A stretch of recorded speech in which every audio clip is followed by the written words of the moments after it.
بسم اللہ الرحمن الرحیم۔ السلام علیکم۔ روزانہ واقعات سننے کے لیے اس چینل کو سبسکرائب کریں۔ حضرت خواجہ محیط قمر الدین سیالوی رحمۃ اللہ علیہ سے روایت ہے کہ ہندوستان کے علاقے میں ایک شہر جس کا نام بٹھنڈا ہے، وہاں کے راجا نے جب سنا کہ نبی آخر الزماں حضرت محمد صلی اللہ علیہ وسلم مبعوث ہوئے ہیں تو تحقیق کے لیے اپنے وزیر کو مکہ مکرمہ روانہ کیا۔ وزیر بابرطن صاحب تھے جو بعد میں صحابی ہوئے، اور یہ بابرطن صاحب بغرض تجارت اور سفارت وغیرہ ایک دو مرتبہ پہلے بھی ہندوستان سے عرب تشریف لے گئے تھے۔ ایک بار تو وہ حضور علیہ السلام کا اونٹ بنے۔ وہ اس طرح کے پہاڑی علاقے میں ایک وادی کے پاس حضور علیہ السلام تشریف فرما تھے۔ آپ صلی اللہ علیہ وسلم کے بچپن کا زمانہ تھا۔ آپ کی اونٹنیاں وادی کی دوسری طرف چر رہی تھیں، درمیان میں ایک رو پانی کی جا رہی تھی۔ آپ صلی اللہ علیہ وسلم اس رو سے پار جانا چاہتے تھے۔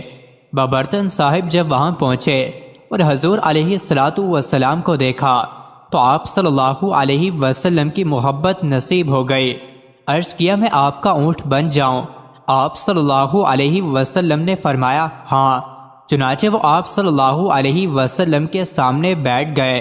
حضور علیہ السلام ان کے شانوں پر سوار ہوئے، دونوں پاؤں مبارک بابرطن صاحب رضی اللہ عنہ کے سینے پر لٹکا دیے۔ اس طرح بابرطین صاحب نے آپ صلی اللہ علیہ وسلم کے قدم مبارک چوم لیے اور اپنے سینے کو ٹھنڈک سے بھرپور پایا، اور آپ صلی اللہ علیہ وسلم کو اس پانی کی رو سے دوسری طرف پہنچایا تو حضور علیہ السلام نے 3 بار یہ دعا فرمائی، اللہ تیری عمر میں برکت دے۔ پھر جب بٹھنڈا کے راجا نے بابرطن صاحب کو آپ صلی اللہ علیہ وسلم کے حالات معلوم کرنے کے لیے روانہ کیا تو اس نے 3 معجزے طلب کرنے کی خواہش کی تھی۔ ایک شلوار بغیر نالے کے بابا رتن صاحب کو دی، اور دوسری پان بغیر مسالے کے دیا، اور کہا اگر وہ مدعی نبوت سچا نبی ہو تو ہماری زبان یعنی ہندی میں کلام فرمائیں گے۔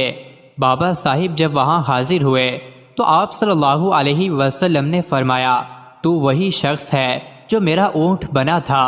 بابرطن صاحب نے تسلیم فرمایا تو آپ صلی اللہ علیہ وسلم نے فرمایا، بارک اللہ فی عمرک، بارک اللہ فی عمرک، 3 بار فرمایا، اللہ تعالیٰ تیری عمر میں برکت دے۔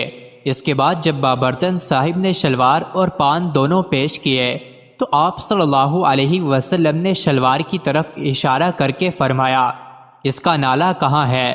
اور پان پیش کیا تو فرمایا، اس کا مسالہ کہاں ہے؟ آپ صلی اللہ علیہ وسلم نے ہندی زبان میں جو کلمات مدرجہ بالا بیان فرمائے حدیث نبوی میں ویسے ہی درج ہیں، اور بابرطن صاحب کا نام کتب اسماء رجال میں بابرطن ہی لکھا ہوا ہے۔ مزید ایسی ہی ویڈیوز کے لیے چینل کو ضرور سبسکرائب کریں۔